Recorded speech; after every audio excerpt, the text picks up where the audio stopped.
Let's check in one more time with Jay Levine at the leak site. Jay, I'm not afraid to come to you anymore now that progress is being made. It's nice to smile for a change, Bill. You know, I'm struck, and as I think you have been throughout the week, by the indefatigable spirit of the Chicago people. Not one person that I've spoken to, not one person this week has admitted to being tired. They realize the job has to be done, and they're doing it. Let's take another look down below, 10 stories below, and we still see Mayor Richard M. Daley. Still waiting, still watching, still keeping a close eye on the progress that's being made. And indeed, there is progress being made. Because just to the left, about 25 feet from the mayor, you can see that one of the holes is already filled in. The hole furthest from the river filled in to stop the current so they can start digging out and start siphoning, suctioning up the mud and dirt which is down at the bottom. So if they can do that in, what, an hour since we've been here, this job, I think, will go relatively fast. Bill, that's a status report up to the minute from here. And it's a good one. We'll see you at 10. Thanks, Jay. Chicago has faced a number of disasters over the years. There have been tornadoes, floods, blizzards. However, not since the Great Chicago Fire has the city faced a crisis that has created such a feeling of helplessness. What can bring a city to a standstill?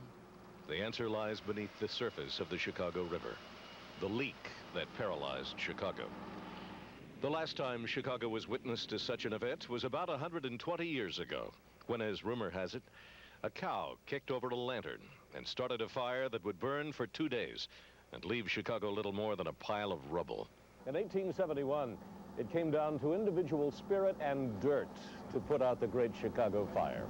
100 years later, with all the technology we've produced, our solution to the Great Chicago Flood comes down to individual spirit and dirt. In 1871, the death toll was 300. 100,000 were left homeless. The damage rang in at $40 million. Today, the proportions are different. No one was killed. No one left homeless.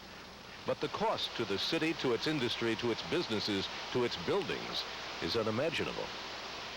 The heart of Chicago's financial district stopped beating for 2 days. The Board of Trade, World Center for Futures, shut down.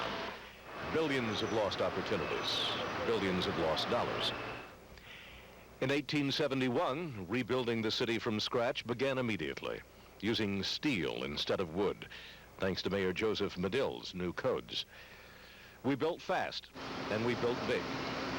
As a result, today, recovering from a leak seems more complicated an operation than rebuilding a city burnt to the ground.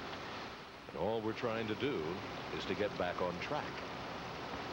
Crews work around permanent structures, trying to save the buildings from permanent damage. Water, water, everywhere.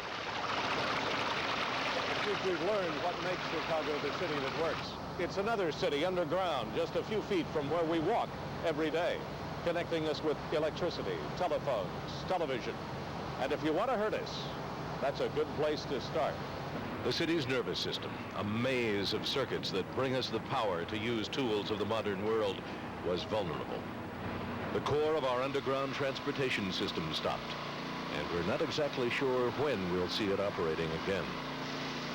The last time Marshall Fields was closed for this period of time was after the fire in 1871.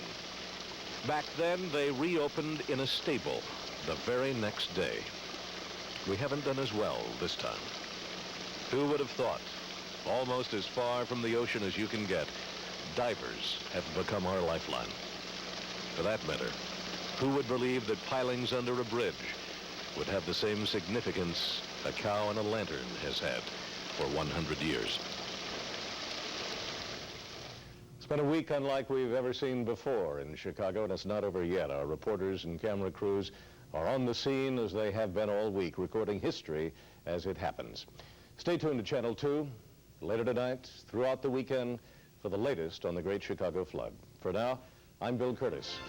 Thanks for joining us. Good night.